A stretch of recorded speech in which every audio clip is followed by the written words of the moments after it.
What if the clothes that you're wearing are silently and slowly killing you? I know it sounds far fetched, but our guest this week wrote a book called Dressed to Kill. And in it, he explores exactly this. He is a medical anthropologist, meaning he studies the way culture influences disease. If you ask me, we need more independent researchers like him because he doesn't have a horse in the race here. He's not beholden to any special interest groups that supply his funding or anyone else, really. He's just concerned about cause and effect, regardless of how unpleasant it may seem.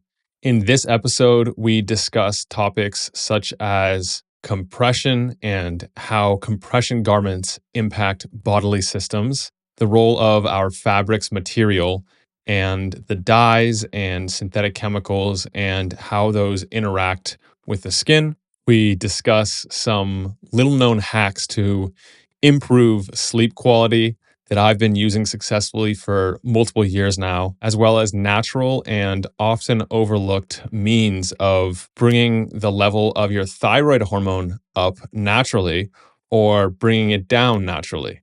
We discuss medical research in the US and abroad and how the outcomes can vary drastically from one country to the next, despite them studying the same or similar things, as well as the incentive issues around studying the cultural causes of disease versus molecular causes and biochemical causes. Our guest also shares his experience with animal research and medicine, and how the findings of animal research often don't actually carry over into actual human physiology and the implications that has on things that pass animal safety tests before they go into humans. But perhaps my favorite and the most important part of our entire conversation is rather than fear mongering all these things that are dangerous and bad, it's the small, simple, and easy things we can do at home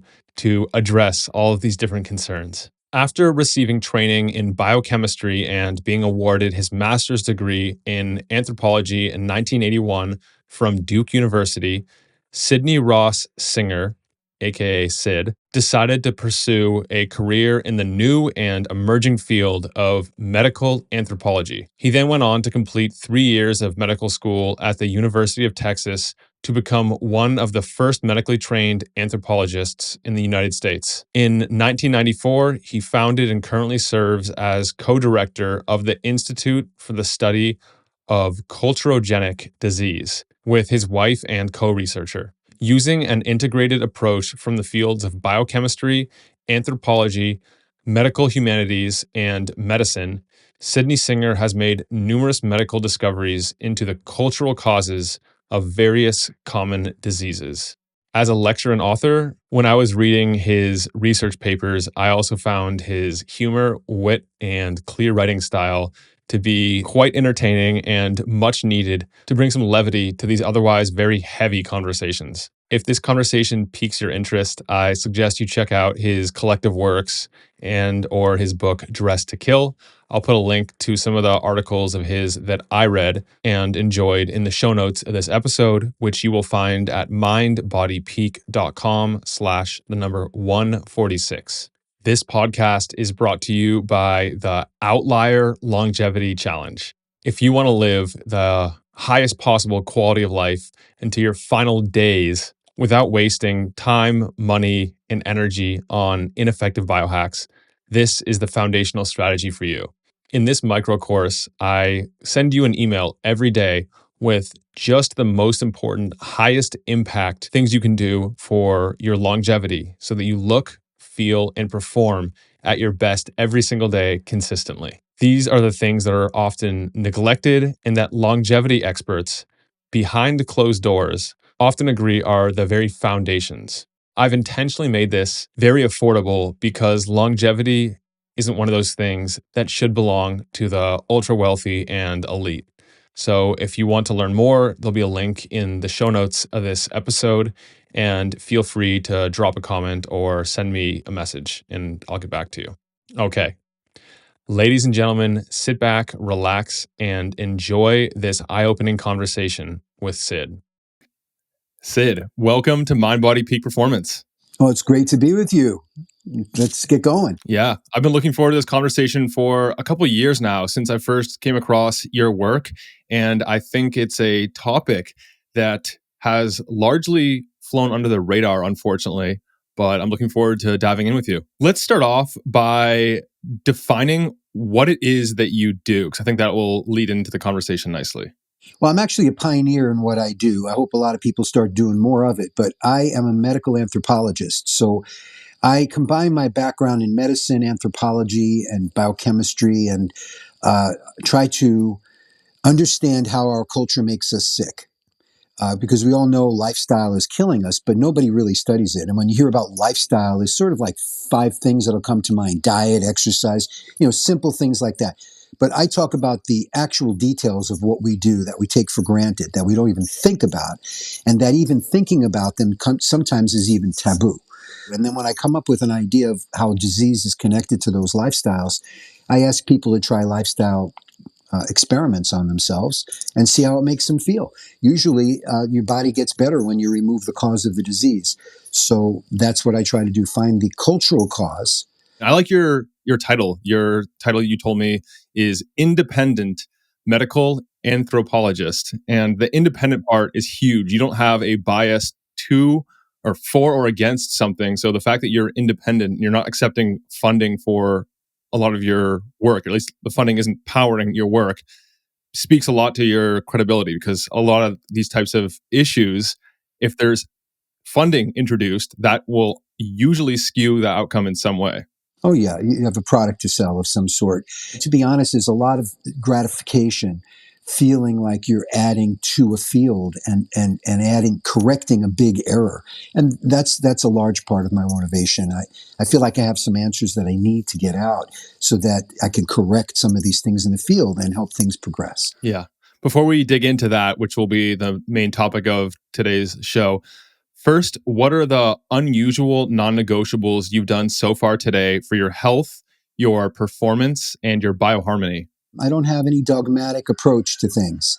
I am open-minded. I realize that everything that we think is conditioned upon concepts, which are all abstractions, and they're based on reality, but they aren't reality. And we live in this mental world of constructs that could be very wrong based on strange assumptions. So I try not to get dogmatic about anything. I've changed my mind about a lot of things as life goes on and I get more experience. So I think it's important to keep open-minded. Maybe that's one of the things. Stay open-minded. There's a famous quote, the medical school quote, and it's by some professor at a big name school. And he said that at any given time, 50% of what I teach you will be false. The problem is we just don't know which 50% that is. Well, in my school, it was 90%. The same thing. Yeah. And it's true. It's just the way it goes. And it's interesting to see, if you actually look into the research, a lot of it is based on assumptions. Like we assume, for example, that omega-3s are really good and important for us, but it might not actually be the omega-3 in the fish oil. It might be one of the other odd chain fats or something like that. But like so much research is built on certain assumptions. And if one of those assumptions, which there's surely multiple assumptions that are actually going to turn out to be false, if one of those is overturned, then we look back at all the research that was built on top of those, which can be thousands of papers, and all of that it should be called into question at least. Maybe it wouldn't be, but it should be. I agree with you. And I think even bigger than that, the biggest flaw that underlies all of medicine, which is why I left medicine, is it's reliant on non-human animal research.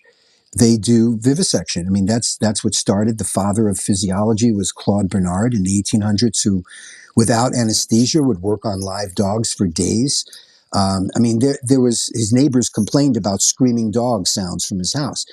That's the father of medicine. And I couldn't go through a day of medical school without references to the origin of the information being done in animals. So, like if you're studying how the eye works and develops, they'll study it by sewing the eyelids of kittens shut. I mean, the kind of things that you wouldn't even imagine a scientist would think to do, they do.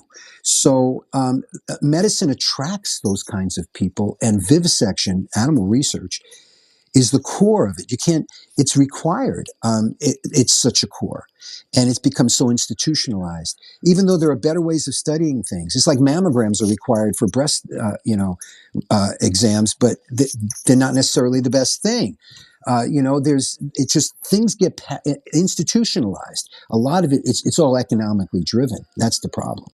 And that's what I've experienced on the thing that I've worked on the most for 30 years. I've worked on many of these lifestyle caused diseases where I've discovered a lot of easy to understand and test on yourself ways to prevent disease that is based on the things you're doing. And the biggest one is bras and breast cancer. And I did the world's first study on the link between breast cancer and bras. They knew about it in the 30s, but they didn't do a study on it. At least I haven't been able to find a study specifically on that. They did know also that when you interfere with the lymphatic system, which is your immune system's circulatory pathway that drains fluid from the tissues and it goes to lymph nodes and filters it looking for cancer cells and viruses or whatever, it's your immune system. And all your fluid, in the breast, most of that fluid that bathes your tissues that comes out of the bloodstream with nutrients, the cells are bathed in fluid, and that fluid comes out of the bloodstream capillaries, and waste products are exchanged across the membrane with the cells, and they absorb what they need. And then the waste and any other cancer cells or cancer cell markers, because cancer cells actually release chemical markers, chemicals that let you know, the body know, oh, there's a cancer cell there. It's like specific for them, and the body knows. And that goes through this lymph fluid if you have a blister is made up of lymph fluid. So that's the fluid that's in your tissues. And that goes to the lymph nodes in the armpit for the breast mostly. And if you interfere with that, you don't allow the communication of the fluid to the lymph nodes, and the breasts sort of get backed up with fluid. The toxins in your system, including stuff you took in your food, the plastics I'm talking about, they get into your bloodstream, they get delivered to your tissues, and then they have to be flushed out with the lymphatic system. And if you impair the lymphatic system, those toxins are getting concentrated within the breast.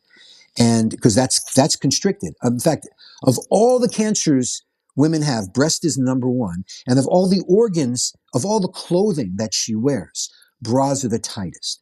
And bras are the most intimately worn to her body.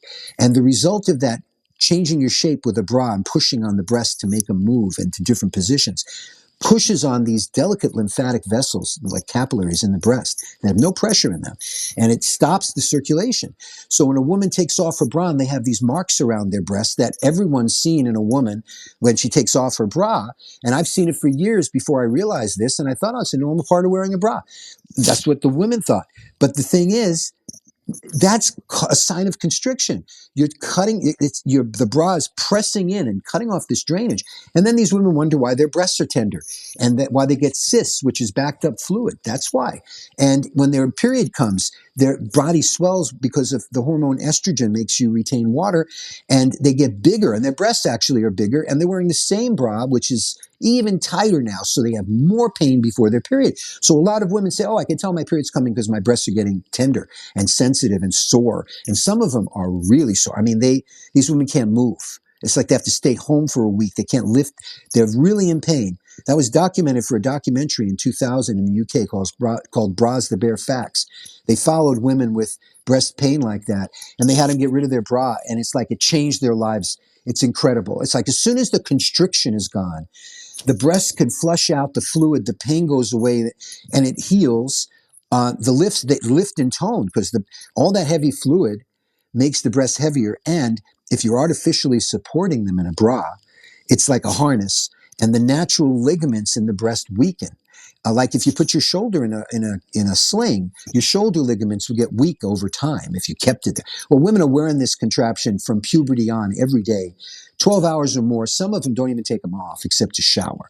And their breasts become dependent on the bra. They have weak ligaments and they take the bra off. Their breasts hurt. They're filled with fluid. So they put them back on because they feel like it's sort of like a compression holding them in place. The thing is, they're completely stagnant and they're starting to deteriorate because either you circulate or you deteriorate. Your body has to circulate. It has to. And you have mechanisms for detoxifying. You have livers and kidney and all that, liver and kidneys and the intestines and the lungs. And sweat. We have ways of detoxifying, but you can't detoxify if the toxins are trapped in the body by tight clothing, which medicine completely ignores. Like it's as if, you see, that's the problem. They study animals.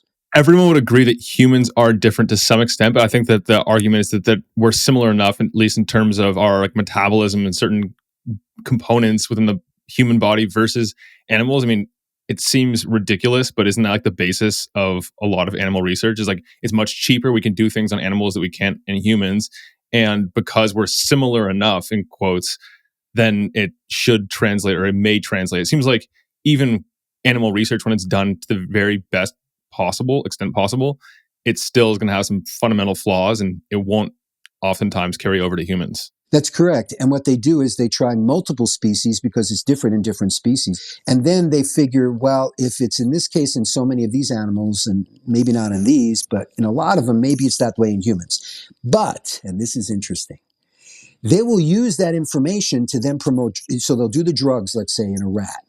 And then they will say, okay, in the rats, it seems to solve this disease. Now, first of all, the rats don't get the same diseases. They have to simulate that disease in a rat. So they create a model for a disease, an animal model, which is not the same thing. So they'll create a line of rats that easily get tumors in their breasts, and they'll use them as a model for breast cancer. And then they'll put a drug, and then they'll say, oh, wow, it reduced the number of deaths a little bit in these rats. And they do enough of those studies to satisfy the FDA that they want to do human trials now. And then they'll try it on people, and then they'll see what the side effects, if it works or if it doesn't work. They then approve the drug. This is happening right now. It's not even a drug. It's with acrylamide. This is a more interesting situation. Acrylamide is in your food, and it's made by baking. When you heat food over 248 degrees Fahrenheit, which, I mean, water boils at 212, so it's a little bit above water. It's like actually the temperature that a pressure cooker would reach, but much less than usual baking at 300 or 325 or 350. At 248, a chemical reaction occurs called a Maillard reaction, which gives the flavor and smell of baked foods. It's delicious. But one of the side effects of that reaction is the production of a toxic chemical called acrylamide. It's just part of the chemical reaction at that temperature. So if the food tastes that way and smells good like that, it also has acrylamide. Acrylamide is a nerve poison and a cancer, it's a carcinogen. But they'll say there are no human studies to prove that it does those things. All of those studies on cancer are done in animals because you can't ethically give it to a human. So they don't want any of this exposed, but that is the fundamental flaw in medicine, is that it sees us as biological entities equivalent to dogs, rats, or even petri dish cultures, that they could culture a cells and come to conclusions that they think are relevant. Now, some of those conclusions on a biochemical level, I was a biochemist, on a biochemical level, you can make some conclusions, although animals do have different enzymes, they have different ways of operating, they don't all work the same way. But there are some similarities, basic themes that are the same. The problem is, most of our diseases, and they told me this in med school, most of them, like over 70%, and the World Health Organization says this, is caused by lifestyle. It's not caused by biochemistry, it's caused by lifestyle. So, do rats wear bras? No. If you are thinking about how tight clothing can interfere with physiology, because humans have this thing called culture, which makes us do really weird stuff, from circumcisions and and appendectomies and tonsillectomies and cosmetic surgeries and all these other alterations of the human body. So all of the medical research on breast disease to date in the United States has ignored bra usage, how tight and how long a day. And what we found in my study that we did, the first study in the US in 1991 and 93, we interviewed over 4,700 women. Half of them had breast cancer, and we asked about their bra wearing habits. And we found out the longer and tighter you wore them, the higher your rate of breast cancer. And bra-free women have about the same risk of breast cancer as men. But a woman who wears it 24/7, doesn't take it off, she has 100 times higher incidence than a bra-free woman. And that's about the difference between men and women in breast cancer incidence. Men can get it too. There is a small component that is biological. There's the genetic component, they say for women, that's like 5%. But they don't know what's causing over 30% of the cases. And now in countries like Iran, they know bras are causing breast cancer. They have a study that came out says that.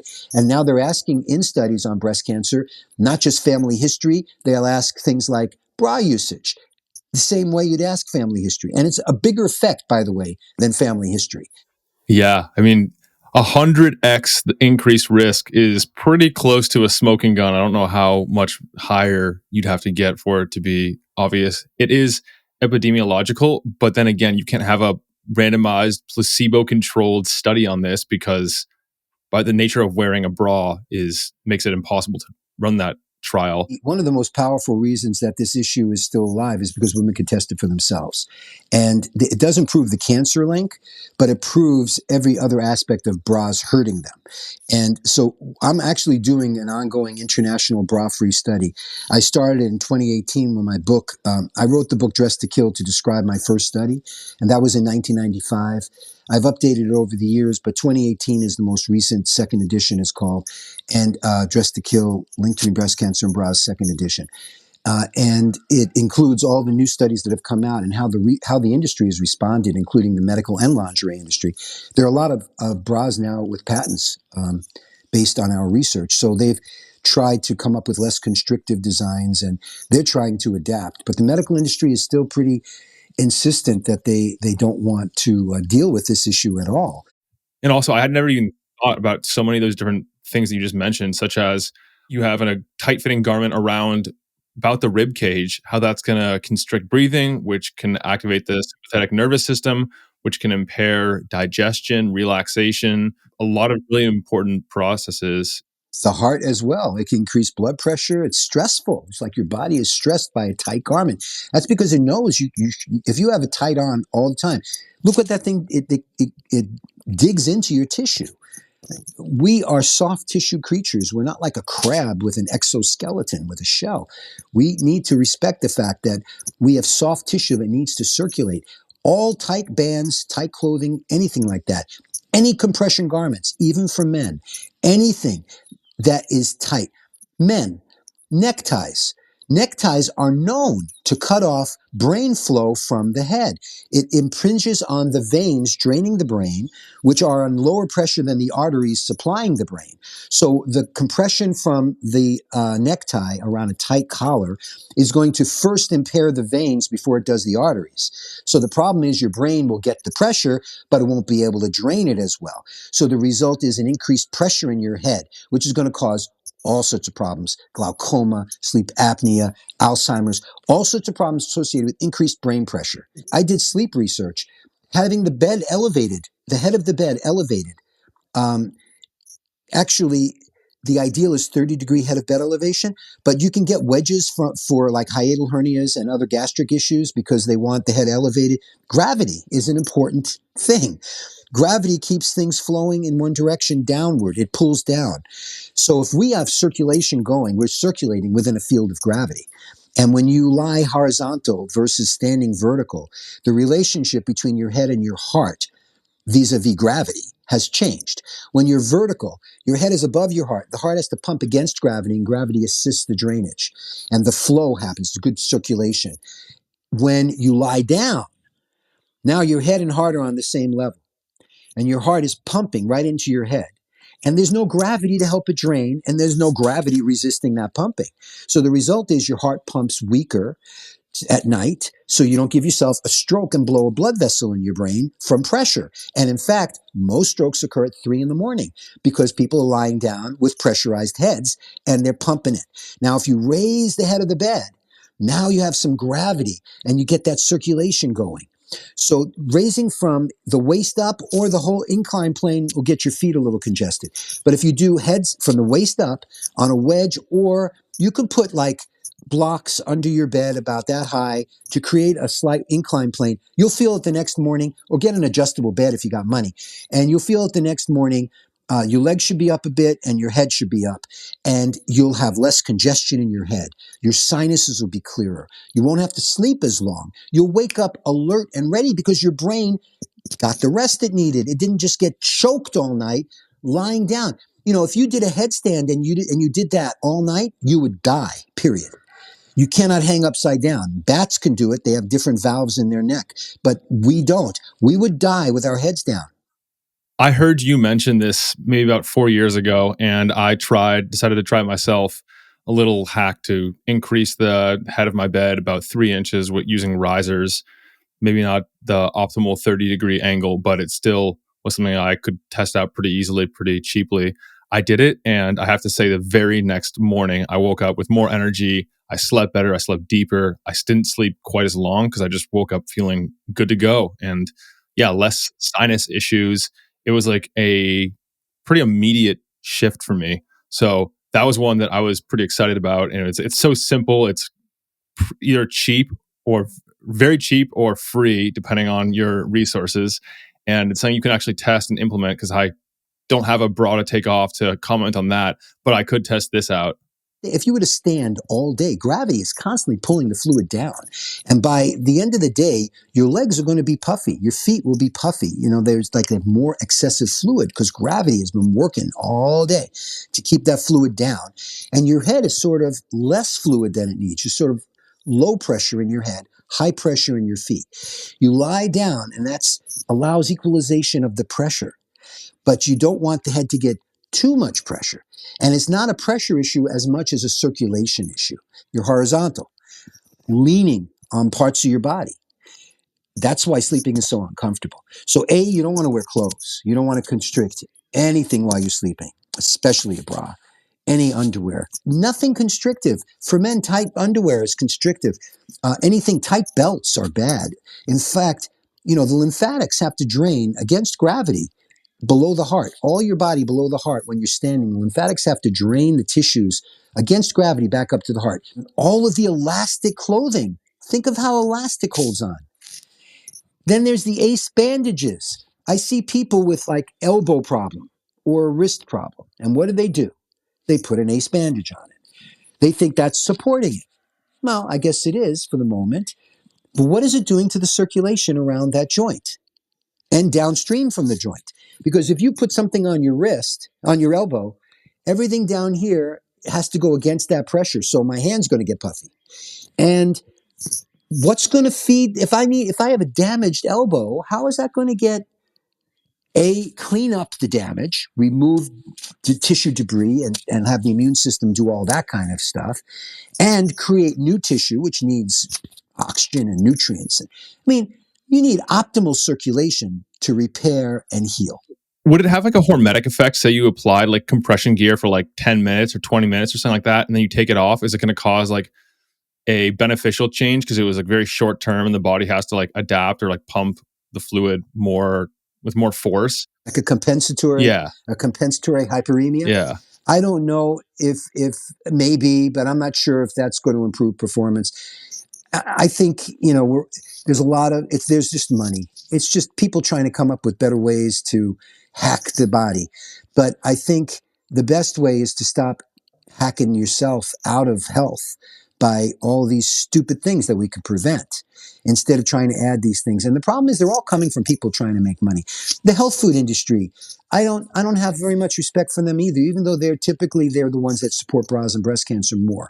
They've always been my best advocates because they understand medicine is messed up. and they understand the lymphatics and they get it. But then I've had some of them come up to me with products saying, gee, I wonder if you put a magnet in the bra, would that make it any better? That's when magnets were thought to be really great for, things back in the 90s. They were really into magnets. And I don't know if they are as much these days, but I don't know how that would overcome constriction. Another person said, is there a good herb that you could take or some other supplement, a vitamin that would improve lymphatics? It's like they all want to take something. I said, I don't know how that's going to overcome a mechanical problem. This is a mechanical problem. It's not a biochemical problem. It's mechanics. Medicine is biochemistry. That's what drugs are. Their whole job is to figure out the biochemical steps so they could interfere with a step and change the process, either by inhibiting it or whatever. That's what they're trying to do. They need to define it in biochemical terms because the people running medicine sell and make and sell drugs. So their method is drugs. That's what drugs. I mean, chiropractors are different. They have a mechanical model, a chiropractor. To them, mechanics is what it's all about. I mean, they don't care about biochemistry, although they'll be into nutrition maybe and other things to spread out and sell some stuff. But they're basically, the history of them and osteopathy is actual manipulation of the body. They believe the mechanical forces on the body have an effect. Osteopaths, they know about bras and breast cancer. Naturopaths know about it. Chiropractors, alternative health people got it. And a lot of doctors do too. A lot of them, but they're afraid to talk about it. Yeah. Sid, we're going to start to wind down now, but let's talk a little bit about harm reduction because I want people to leave here not just feeling scared, but also feeling empowered that they can start making a difference today, whether or not they decide to ditch the bra, ditch the really tight ties and collared shirts and anything else that might be compressing the body in a way we just discussed how that would be harmful to lymphatics, to the immunity, and to so much more. So let's just walk through. You've mentioned a couple different things in passing, such as the importance of choosing the right types of clothing, be it organic, cotton, and non-synthetic fabrics, the importance of loosening it as much as possible, and what else is important to keep in mind for women and for men.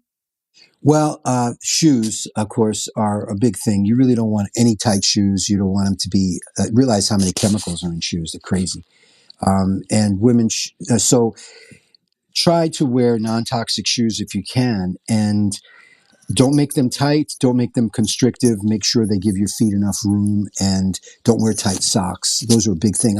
You might want to get diabetic socks because they make them so that the top doesn't dig in because if you look at the average sock, the top is like this narrow, and you're supposed to fit that around your leg. That thing is sticking in there. So if you take your socks off and you got a groove in there from the top of your socks, it's too tight, and you're going to give yourself foot fungus. And if you're older, doing enough, you'll get ulcers in your feet. You'll break down the tissue. You can't do that. So the tight, you don't want that. Try to do without underwear. You really don't need underwear. And if your outerwear is natural fibers and comfortable, that should be, that's the thing. Men might want suspenders instead of belts because it's much more comfortable. I found suspenders are much more comfortable when I have to wear long pants. But I live in Hawaii, so I don't have to do that too often. I would be naked as much as you can. Get a lot of sunshine on your body because all this clothing robs your body of sun. And we were created within an atmosphere that is plentiful with sunshine and ultraviolet. And if we don't get enough ultraviolet on our bodies, because this is a related topic too, which is sunscreen, which causes skin cancer, and people cover their skin with sunscreen like it's clothing. It's actually like plastic, putting a plastic coating on your skin to try to keep out the sun. Well, all of these things we're covering ourselves with leach chemicals onto us and keep our bodies from enjoying the benefits of sunshine. The UV from the sun is essential for making vitamin D. And vitamin D is known to be involved in more than just bones. It's involved in immunity and in mood and all sorts of things.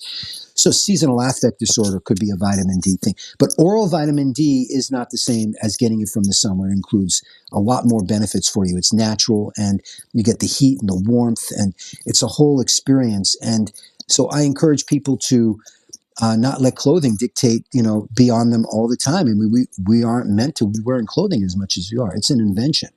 One of the things that I love that you said that I hadn't thought about, but makes perfect sense, and that is trying to solve a mechanical problem with biochemistry. Exactly. Because, like, yeah, you can be taking these supplements and things that boost blood flow that can be designer molecules, the fanciest. They might have tons of research behind them. But if you're trying to approach it from a way that won't necessarily matter because you're trying to override a mechanical issue, it's interesting to think about how backwards a lot of medicine is when if you just start with lifestyle and you start with looking at the bigger picture and then you make the little tweaks from there. That's a much more sound approach that'll yield better results than trying to do it vice versa. Absolutely. You have to remove these lifestyle causes to see what your basic health is underneath, because your body's constantly dealing with it. It's like dealing with a stressor, and you got to remove those stressors, those problems, and give your body a chance. Yeah, but you're not going to solve a mechanical problem with biochemistry.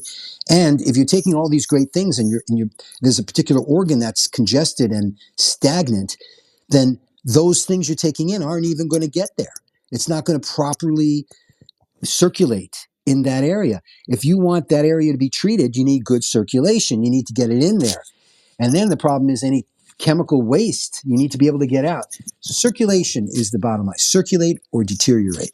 And that, because your body has a lot of biochemistry itself. The liver is amazing. It knows what to do. It detoxifies. We live in a really, really polluted world. The fact that we're not all dead after all we do, you can go out to McDonald's and drive on the freeway and breathe all this stuff and eat all this stuff, and you survive. That's because we have really powerful enzymes in our bodies that detoxify. But that's only if we could get those chemicals out of our bodies, out of the tissues, without a mechanical interference with circulation. That is the bottom line. Medicine is ignoring the mechanical interference that clothing provides to the body. And with that oversight, all of the research they do that ignores that, especially in breast disease, is erroneous. It's flawed.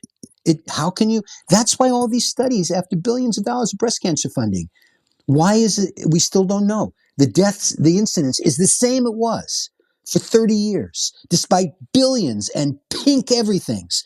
We still they don't know anything new. Well, maybe that's because they continue refusing to look at the most important variable, which is whether or not a woman is wearing a bra, how tight it is, how long she wears it every day, and how many years she's been doing it. And the longer, tighter of all those things, the worse.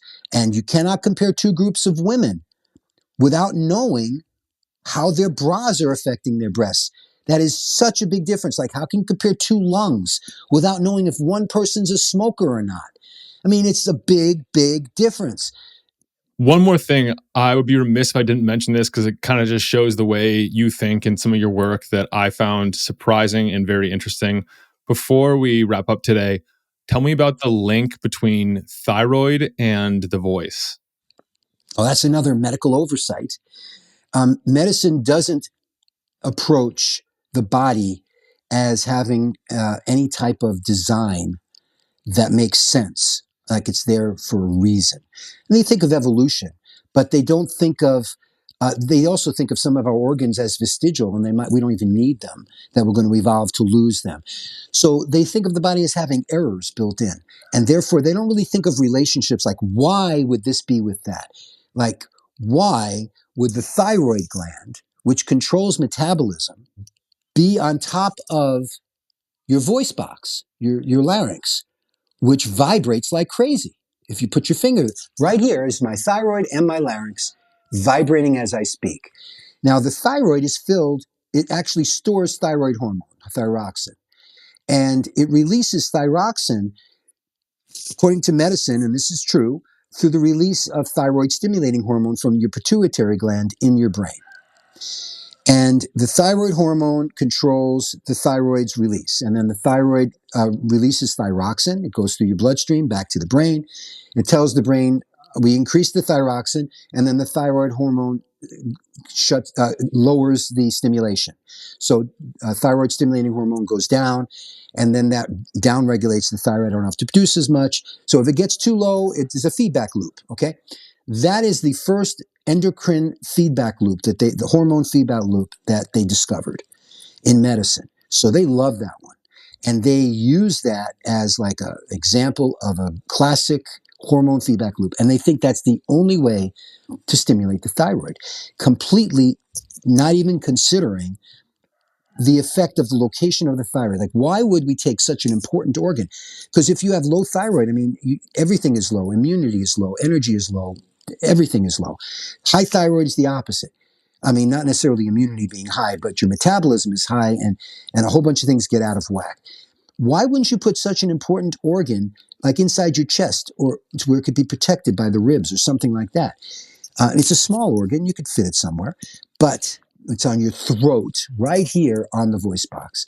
So clearly, vibration. Oh, well, I should add one further factor. The internal part of the thyroid is sort of a jelly-like material, and that stores the thyroxine. And massage therapists know that if you rub a person's throat, you can actually make thyroxine come out. So they don't give throat massages to people with thyroid problems because you release thyroid, especially hyperthyroid.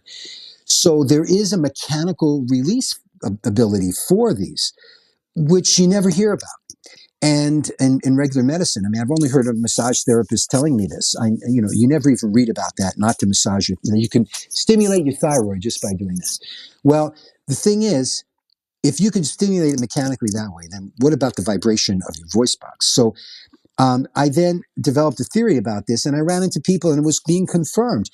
People who yell a lot overstimulate their thyroid. I mean, especially if they're yelling in recent history, like there was a guy who moved here in Hawaii. He was living along the coastal road where I live, and he was yelling at people who were driving by too fast. And he was new to the area. He doesn't know the local driving speed issues and so forth. And he was yelling at people, slow down. And he did that for months. And then he developed hypothyroidism. And he went to the doctor. They tested with radioactive iodine because the thyroid is like a magnet for iodine because iodine is in thyroxine. And of course, radioactive iodine is what they also use to burn off your thyroid when they want to put you on thyroid medication. So a little bit lets them see how active it is. Like, is it taking up a lot of iodine or not? And then if they want to get rid of it, they just give you more radioactive iodine. And by that time, you're on thyroid medicine the rest of your life. So it would be nice if people tried this first. So what happens is just stop yelling. Give your voice. It's like you overstimulated your thyroid compared to your normal vocalization. I think we develop a baseline of normal vocalization. That's a normal stimulation. A lot of animals have their thyroids on their voice box and they make constant chatter. I think life is noise. When we are living, animals, they grunt, they bark, they purr, they do all sorts of things that help stimulate thyroids. And it could be that that's as one of the I believe it is. And people don't, by the way, when they understimulate. Like I had a nun contact, I was doing radio shows, and a nun contacted me after one of the shows, and she said, we had to do like seclusion and be quiet and not speak for a couple of years. And she said, we developed hypothyroidism, low thyroid. So, and deaf mute people who are born unable to speak, they can't vibrate their thyroids and they develop thyroid disease, low thyroid. So that sort of confirmed it for me. I wrote about this saying to people to try it. I mean, if you have low thyroid, talk more, stimulate your voice. And I found a lot of people, like women, get low thyroid. It's usually in a time of their lives, in their 50s, when they get, a lot of times they'll be divorced, they're alone, they get depressed, they're going through menopause, they could be depressed and all of that. They don't talk as much. A lot of people used to sing on a choir and they stopped singing. And then they discovered their thyroids are less active because they had a more active vocal life. And now all of us these days, we're texting more. We write more rather than talk. We don't do community sing-alongs like we used to, like sing along with Mitch. I mean, we don't do those things.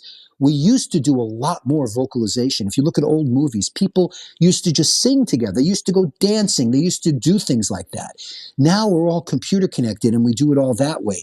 So the result is we have less vocalization. So more people are getting low thyroid. And the way to just read out loud, sing again, talk more, and you'll hum. Do whatever you can to vibrate. You might even want to massage your voice box here in your thyroid. Do that a little bit. Try and see if after a few weeks of that, because it takes thyroid a little while to respond, the thyroid hormone. It's not an immediate thing. And actually, the hormone has to go into the nucleus and DNA stuff. So it actually is not an immediate hormone like adrenaline. It takes a while to see its effects. So give it a little time, and you'll discover that if you were low thyroid and you weren't talking very much, talking more will stimulate your thyroid. And if you're high thyroid, talk less. Be quiet, whisper for a while. Give your thyroid a chance to heal. But if you go to the doctor, they don't think of the thyroid as ever getting better. They always just try to put you on treatments right away because that's what they do. So they actually are testing your thyroid with radioactive iodine. And that burns the thyroid too. The radioactivity is energy being right there, and it's right near your brain. So it's not a really good thing to have. And when you're hot like that, they even tell you while you're under the treatment, stay away from kids for a while, because for 8 days, the half-life is 8 days. So they say rapid half-life stuff is good in medicine. When they give you radio medicine and they give radioactive stuff to people for tracers, they like to use short half-life tracers because they figure it's out of your system fast. The problem is if it's short half-life, that means all the radioactivity is coming out real fast. So it's actually greater intensity over a shorter period. All of those things are dangerous. Yep. Since I learned that from you, I actually worked with a number of people who were about to go on thyroid medication and they wanted a more natural approach first. They were looking into supplements, T2, and different things they could do to try and rev up their thyroid and, in a couple of cases, actually tamp down the overactivity. And so far, in 100% of cases, this has made a difference. Like you said, it's not usually instant. It can take 2-3 weeks for them to see like the result they're looking for. But there so far has been 100% effective results from No that. kidding. Yeah. Oh, that's so great to hear. That's awesome. So tell me, what kind of things did you tell him to do to vocalize? To talk more, to sing, to hum, to chant, just things that would like have them vibrating their vocal box more. And the people who were overactive, I'd tell them to try and reduce that a bit temporarily and see if that made a difference. And did it? How long did it take for the reduction to take It effect? was a little Did they faster. tell you that? Oh, no kidding. Really? Wow. That's very interesting. Well, Sid, we got to wrap this one up. If people want to connect with you, to follow your work, to read some of your papers, how do they go about that? Well, I guess I can provide a link with you to my academia.edu website. If you want more specifically on bras and breast cancer, I have a website called brasandbreastcancer.org. If you want to join a bra-free study, it's free. We just will tell you, ask you to get rid of your bra and tell us what your experiences are. And we have women from 38 countries involved already. And that's at brafreestudy.org. So hopefully you can give links in the description. And then, and if anybody wants to contact me or any questions or whatever. Well, Sid, it's been a pleasure hosting you. I'm glad we had this conversation. I learned some things today that I didn't even realize beforehand. I have a game plan going forward, some changes I'm going to make in my own personal life. And I will put a link to everything you've mentioned, some of the research that you've conducted and compiled in the show notes, along with everything else we discuss. And really appreciate you coming on the show today. I'm Nick Urban here with Sid Singer, signing out from mindbodypeak.com. Have a great week and be an outlier. I hope that this has been helpful for you. If you enjoyed it, subscribe and hit the thumbs up. I love knowing who's in the 1% committed to reaching their full potential. Comment 1% below so that I know who you are. For all the resources and links, meet me on my website at mindbodypeak.com. I appreciate you and look forward to connecting with you. As a reminder, the information depicted in this video is for information purposes only. Please consult your primary healthcare professional before making any lifestyle changes.